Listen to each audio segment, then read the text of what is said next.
नमस्कार दोस्तों, स्वागत करते हैं आप सभी का। दोस्तों बिहार एसआई पीटी का प्रैक्टिस सेट आप सभी लोग का देखा जाए तो इस प्रैक्टिस सेट में आपको यहाँ पे 50 क्वेश्चन देखने को मिलेगा, जो आपके एग्जाम के लिए देखा जाए तो बहुत ज़्यादा इंपॉर्टेंट हो जाता है। रही बात करंट अफेयर का, तो करंट अफेयर का आपका सीरीज जो है वो शाम को वीडियो जब अपलोड किया जा रहा है तो उसको भी आप शुरू से अंत तक देखिएगा। उसमें आपको 40 क्वेश्चन दिया जा रहा है करंट अफेयर में। अगर करंट अफेयर का सीरीज डेली बेस पे लगाते हैं तो आपका कहीं ना कहीं अच्छा खासा क्वेश्चन बेहतर हो पाएगा। और जैसे ही आपका ये सीरीज खत्म होता है, मैं स्पीडी का करंट अफेयर लेके आऊँगा, यानी जितना बुक हो सके उतना मैं आपको रिविजन करा दूंगा करंट अफेयर की, करंट अफेयर आपको यहाँ पे अच्छा खासा स्कोर कर पाएँ करंट अफेयर में। तो इसको आप शुरू से अंत तक देखिएगा। इसमें आपको 50 क्वेश्चन में से कम 35 प्लस आपको यहाँ पे करना पड़ेगा, ठीक है। इसका कट ऑफ है। तो चलिए सेट को शुरू करते हैं। आज का पहला प्रश्न क्या है, इसको हम देख लेते हैं। पहला प्रश्न है कि हड़प्पा सभ्यता संबंधित है किससे? तो इसका आंसर हो जाएगा ऑप्शन ए, कांस्य युगीन से हड़प्पा सभ्यता संबंधित है। अब इसके बारे में थोड़ा समझते हैं कि हड़प्पा सभ्यता को कांस्य युगीन सभ्यता इसलिए कहा जाता है क्योंकि सर्वप्रथम हड़प्पा सभ्यता के लोगों ने ही कांसे का प्रयोग करना शुरू किया था। हड़प्पा सभ्यता का उल्लेख सर्वप्रथम 1826 ईस्वी में चार्ल्स मैनसन ने किया था। अब बात करेंगे कि हड़प्पा सभ्यता की जो प्रथम स्थल यानी खोजकर्ता हैं वो दयाराम साहनी हैं। आप इनको याद रखिएगा, 1921 में इसको खोजा गया था। अब बात करेंगे यानी दयाराम साहनी और माधव स्वरूप वत्स 1921 में किया था। आप इसको याद रखिएगा, प्रथम स्थल इसका किया था। अगला क्वेश्चन है क्वेश्चन नंबर 2। कहता है कि निम्नलिखित में से किसे एशिया का ज्योतिपुंज के तौर पर जाना जाता है, यानी light of Asia?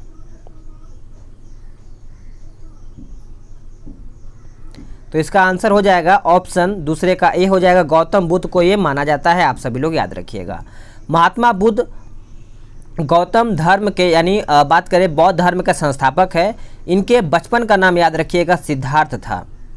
Next question है कि किस वंश के शासकों ने क्षत्रप प्रणाली का प्रयोग किया था? तो इसका आंसर हो जाएगा ऑप्शन डी, शकों ने। देखिए भारतीय साहित्य में सीथियन को शक के नाम से जाना जाता है और शक शासक मुक्तिदाता की उपाधि धारक करते थे। नेक्स्ट क्वेश्चन है क्वेश्चन नंबर 4। कहता है उलुग खान की उपाधि से किसे सम्मानित किया गया है? तो इसका आंसर हो जाएगा ऑप्शन ए, बलबन। बलबन को उलुग खान की उपाधि से सम्मानित किया गया है। आप सभी लोग याद रखिएगा, बलबन जो है वो गुलाम राजवंश का शासक था। बलबन को उलुग खान की उपाधि उसके दामाद नसरुद्दीन महमूद ने दिया था। नेक्स्ट क्वेश्चन है क्वेश्चन नंबर 5। कहता है विजयनगर साम्राज्य का पतन किस वर्ष हुआ हुआ था? इसके अवशेष कहाँ पर मिले हैं? तो इसके अवशेष देखा जाए तो 1565 ईस्वी में हम्पी में मिला है, यानी देखा जाए तो 5वें का बी उत्तर हो जाएगा। बात करेंगे कि विजयनगर साम्राज्य की स्थापना हुआ कब था? तो 1336 ईस्वी में दक्षिण भारत में हरिहर एवं बुक्का नामक 2 भाइयों के द्वारा ये किया गया था। नेक्स्ट क्वेश्चन है कि अमृतसर में स्वर्ण मंदिर के निर्माण के लिए भूमि प्रदान करने वाला मुगल बादशाह कौन था? तो इसका आंसर देखा जाए तो आपका अकबर हो जाएगा, यानी क्वेश्चन नंबर 6 का आंसर बी हो जाएगा। अकबर ने सिखों के तीसरे गुरु यानी अमरदास से गोविंदवाल जाकर मुलाकात की तथा गुरु अमरदास की पुत्री बीबी भानी को कई गांव दान में दिए थे और अकबर ने बीबी भानी को 500 बीघा भूमि दान दिया था। अगला है क्वेश्चन नंबर 7। कहता है निम्नलिखित में से कौन सी एक किताब मुगली शाही परिवार की एक महिला ने लिखी है? तो इसका आंसर हो जाएगा ऑप्शन सी, हुमायूं नामा। देखिए हुमायूं नामा पुस्तक की रचना हुमायूं का बहन गुलबदन बेगम के द्वारा किया गया था। हुमायूं का यानी हुमायूं बाबर का पुत्र था, अकबर का पिता था। तो इस प्रकार से आप इसको देख पाएंगे। अगला प्रश्न है, कहता है तथाकथित काल कोठरी यानी ब्लैक होल दुर्घटना कहाँ पर हुई थी? तो ये देखा जाए तो आंसर आपका डी हो जाएगा, कलकत्ता। याद रखिएगा कि 20 जून 1776 ईस्वी को नवाब सिराजुद्दौला ने कलकत्ता पर अधिकार करके 146 अंग्रेज़ों को एक छोटे से कमरे में बंद कर दिया था। और इसी के कारण यहाँ पे मतलब उस रूम में बंद करने के बाद कुछ घंटों बाद खोला गया तो देखा गया कि बहुत लोगों का दम घुटने से मृत्यु हो गया था। आप ही छोड़िए कि एक छोटे से रूम में 146 लोगों को दाब करके ज़बरदस्ती बंद किया जाएगा तो बहुत लोग मर ही जाएंगे, ठीक है। तो उस तरीके से उस समय ये किया गया था। अगला प्रश्न है कि निम्न महापुरुषों में से कौन भारतीय जागृति का जनक कहलाता है। तो इसका आंसर हो जाएगा ऑप्शन बी, राजा राम मोहन राय हो जाएगा, यानी क्वेश्चन नंबर 9 का आंसर बी हो जाएगा। नेक्स्ट क्वेश्चन है कि बंगाल विभाजन 1905 के कारण कौन सा आंदोलन प्रारंभ किया गया था। तो ये किया गया था, आप सभी लोग याद रखिएगा, करेक्ट आंसर आपका क्वेश्चन नंबर 10 का स्वदेशी आंदोलन हो जाएगा, यानी सी उत्तर हो जाएगा। देखिए 19 जुलाई 1905 याद रखिएगा, 19 जुलाई 1905 को शिमला से लॉर्ड कर्जन ने बंगाल विभाजन की सर्वाधिक घोषणा की थी। अगला है कि ICS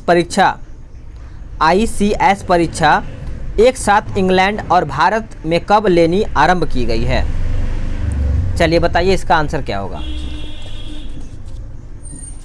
इसका आंसर देखा जाए तो आंसर आपका बी हो जाएगा, यानी 1922 में ये लिया जाना शुरू हो गया है। अगला प्रश्न है कि सैडलर कमीशन किससे जुड़ा है। तो सैडलर कमीशन देखा जाए तो शिक्षा से संबंधित है, आंसर आपका 12 का डी हो जाएगा। लॉर्ड चैम्सफोर्ड के काल में 1917 में सैडलर आयोग का गठन हुआ था। नेक्स्ट क्वेश्चन है कि पशुपत धर्म में शिव पशु के स्वामी कहलाते हैं, पशु का तात्पर्य निम्नलिखित में से किससे है।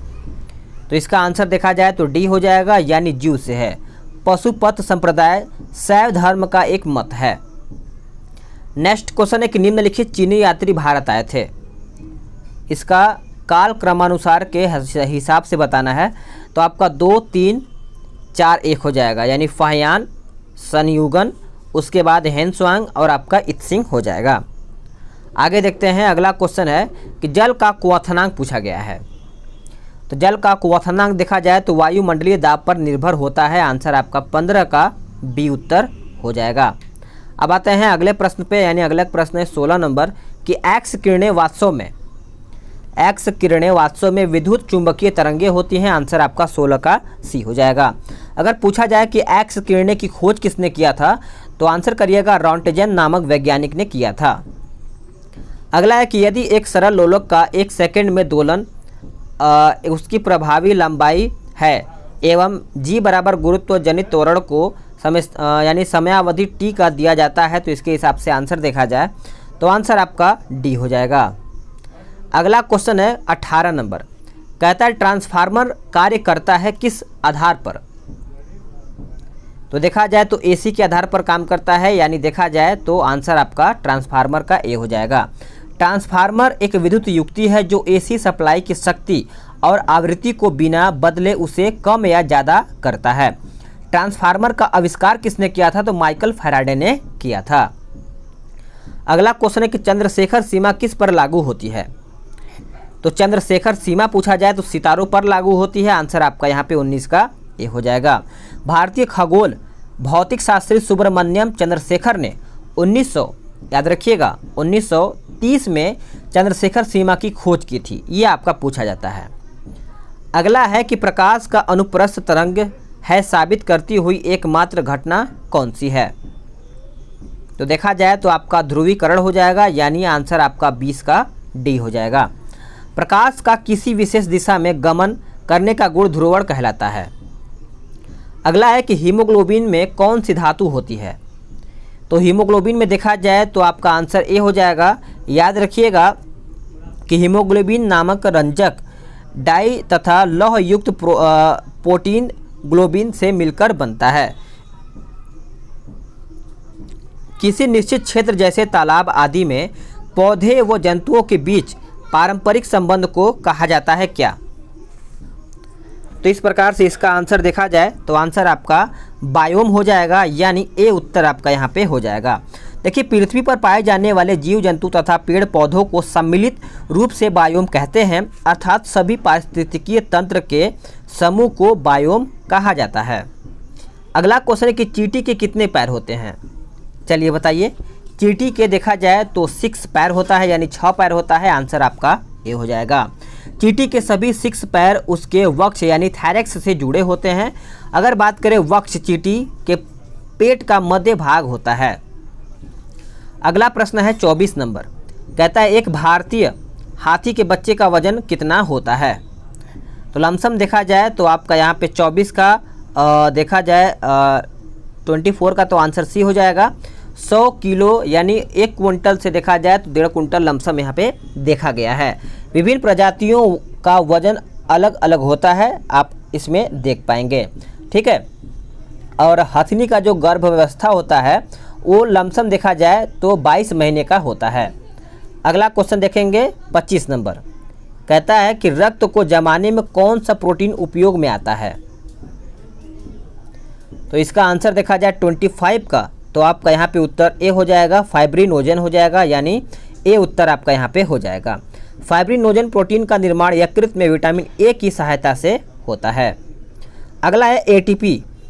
एटीपी पूछा गया है तो आंसर सी करिएगा, उच्च ऊर्जा सहित फास्फेट बंध का एक अणु है, आंसर आपका यहाँ पे सी हो जाएगा। अगला है कि दिल का दौरा किस कारण से होता है। तो दिल का दौरा पूछा गया है तो हृदय में रक्त की आपूर्ति में कमी होती है। अगर मान लीजिए हृदय है, अगर मान के चलिए यहाँ से अगर रक्त जाता है, बीच में अगर ब्रेक हुआ तो इसी में क्या है, दिल का दौरा में घटना देखने को मिलता है। हार्ट अटैक के दौरान सीने के बाएं हिस्से में अचानक तेज दर्द हो जाता है, इसी की वजह से हार्ट अटैक आ जाता है। निम्नलिखित प्राणियों में से किसमें खुला परिसंचरण तंत्र पाया जाता है। तो करेक्ट आंसर देखा जाए तो ऑप्शन आपका ए हो जाएगा, झींगा। देखिए आप याद रखिएगा, खुला परिस्थितिकी तंत्र कशेरुकी प्राणियों में पाया जाता है। कशेरुकी प्राणियों में बंद परिसंचरण तंत्र पाया जाता है। अगला क्वेश्चन है क्वेश्चन नंबर 29, कहता है चूने के जल में क्या होता है। चूने के जल में देखा जाए तो आपका आंसर बी हो जाएगा, कैल्शियम हाइड्रोक्साइड यहाँ पे आंसर हो जाएगा। कैल्शियम हाइड्रोक्साइड को बुझा हुआ चूना भी कहा जाता है। बिना बुझा हुआ चूना का सूत्र CaO होता है, जिसका रासायनिक नाम कैल्शियम ऑक्साइड होता है। नेक्स्ट क्वेश्चन है कि पेट्रोल से लगी आग को बुझाने के लिए प्रायः जल का इस्तेमाल नहीं किया जाता है, ऐसा क्यों। ऐसा इसलिए कि जल और पेट्रोल आपस में अमिश्रित हैं और पेट्रोल जल की सतह परत बना लेता है, इस प्रकार से यहाँ पे जल का प्रयोग नहीं किया जाता है। जैसे आप सभी लोग देखेंगे कि यहाँ पे पेट्रोल की शुद्धता को ऑक्टेन संख्या से दर्शाया जाता है। बिजली से लगी आग को बुझाने के लिए अग्निशामक का प्रयोग किया जाता है, इसी तरीके से वहाँ पे होता है। बीज बोते समय सामान्यतः काम में लाए जाने वाले उर्वरक में होता है। तो इसका आंसर देखा जाए 31 का, तो आपका यहाँ पे उत्तर बी हो जाएगा, ऑप्शन बी यानी पोटास। अब देखिए पोटास उर्वरक पौधों की वृद्धि एवं विकास के लिए आवश्यक होता है। पोटास फसलों को मौसम की प्रतिकूलता जैसे सूखा, पाला तथा कीड़ों की व्याधि आदि से बचाने के लिए पोटास की मदद ली जाती है। अगला क्वेश्चन है क्वेश्चन नंबर 32, कहता है कि रासायनिक तौर पर इंटरफेरान है। तो इसका आंसर देखा जाए तो ग्लाइकोप्रोटीन हो जाएगा, आंसर आपका बी हो जाएगा। अगला है कि सोडियम कार्बोनेट के निर्माण के लिए साल्वे प्रक्रिया में प्रयोग में लाई जाने वाली कच्ची सामग्री में शामिल होते हैं। तो इस प्रकार से इसका आंसर देखा जाए तो डी हो जाएगा, सोडियम क्लोराइड, लाइमस्टोन और अमोनिया हो जाएगा। आगे देखते हैं, अगला है क्लोरीन है। क्लोरीन देखा जाए तो संदूषित जल में क्लोराइड को थोड़ी मात्रा में मिलाना, तो इस प्रकार से 34 का आंसर ए हो जाएगा। देखिए क्लोरीन मिलाकर पीने के पानी के कीटाणु शोधक को क्लोरीनकरण कहा जाता है। अगला प्रश्न है कि अंतर्राष्ट्रीय दिनांक रेखा कहाँ से होकर गुजरती है। तो ये देखा जाए तो 180 डिग्री ग्रीनविच हो जाएगा, आंसर आपका यहाँ पे 35 का बी हो जाएगा। अंतर्राष्ट्रीय तिथि रेखा प्रशांत महासागर के मध्य में उत्तर से दक्षिण की ओर खींची गई एक काल्पनिक रेखा है। अंतर्राष्ट्रीय तिथि रेखा का निर्धारण देखा जाए तो 1884 में, याद रखिएगा 1884 में वाशिंगटन में संपन्न एक सम्मेलन में किया गया था। नेक्स्ट क्वेश्चन है क्वेश्चन नंबर 36, निम्नलिखित में से किसको हमारे सौर मंडल का एक ग्रह माना जाता है परंतु अब उसे बौना ग्रह कहा जाता है। तो इस प्रकार से आंसर देखा जाए तो प्लूटो हो जाएगा, यानी आंसर आपका यहाँ पे 36 का सी हो जाएगा।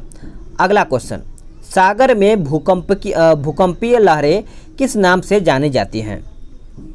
तो इसका आंसर हो जाएगा ऑप्शन डी, सुनामी। देखिए सुनामी सुधन नामी से मिलकर बना है।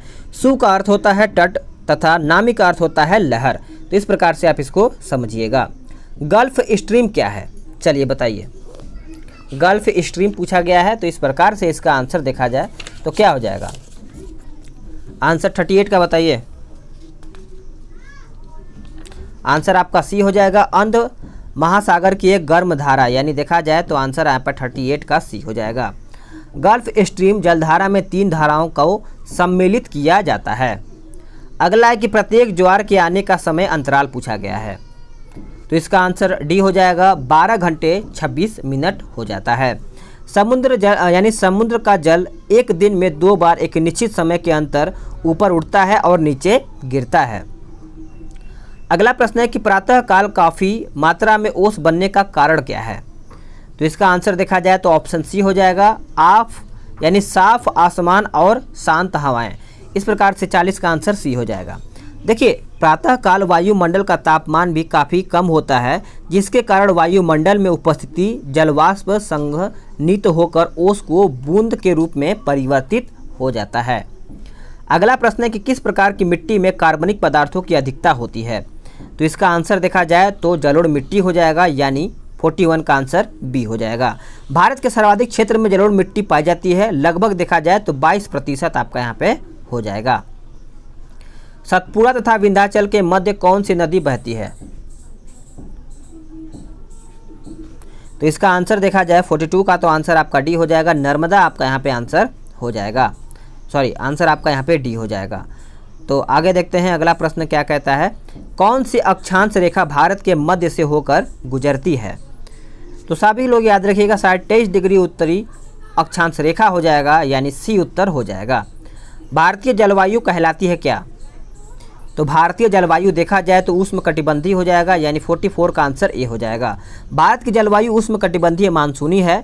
किसी क्षेत्र में लंबे समय तक मौसम की जो स्थिति होती है उसे हम क्षेत्र का जलवायु कहा जाता है।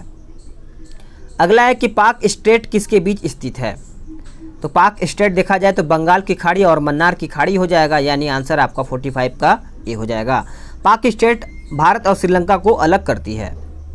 नेक्स्ट क्वेश्चन है कि गंगा ब्रह्मपुत्र डेल्टा क्षेत्र का वन निम्नलिखित में से किस भाग नाम से जाना जाता है, तो ये जाना जाता है सुंदरवन, यानी आंसर आपका यहाँ पे 46 का डी हो जाएगा। सुंदरवन विश्व के सबसे बड़े मैंग्रोव वन जंगलों में एक से है, यानी एक है। यूनेस्को ने 1987 में सुंदरवन को विश्व धरोहर स्थल घोषित किया है। अगला प्रश्न है कि निम्नलिखित में से कौन सी नदी भारत में नहीं बहती है, तो देखा जाए तो आपका केलानी हो जाएगा, आंसर आपका 47 का डी उत्तर हो जाएगा। अगला क्वेश्चन है क्वेश्चन नंबर 48, कहता है कन्नाकड़ मुंडाथुराई टाइगर रिजर्व कहाँ पर स्थित है। जिस तरीके से नाम से आप देख रहे हैं तो आपका उत्तराखंड आंसर हो जाएगा 48 का, माफ़ कीजिएगा उत्तराखंड, इसमें आंसर गलत दिया है, तमिलनाडु करिएगा, ठीक है। ये आपका यहाँ पे 48 का हो जाएगा। यह टाइगर रिजर्व टिफनेल वैली और कन्याकुमारी जिले में स्थित है। अगला है कि भारत का सबसे छोटा अंतर्राष्ट्रीय सीमा कौन सा देश से मिलता है, तो इसका आंसर हो जाएगा ऑप्शन डी अफगानिस्तान। क्या हो जाएगा, अफगानिस्तान यहाँ पे उत्तर हो जाएगा। 50 नंबर कहता है कि निम्नलिखित में से कौन सा मृदा से संबंधित है, तो मृदा से संबंधित तो आपका ईडेफिक हो जाएगा, यानी आंसर आपका 50 का ए उत्तर हो जाएगा।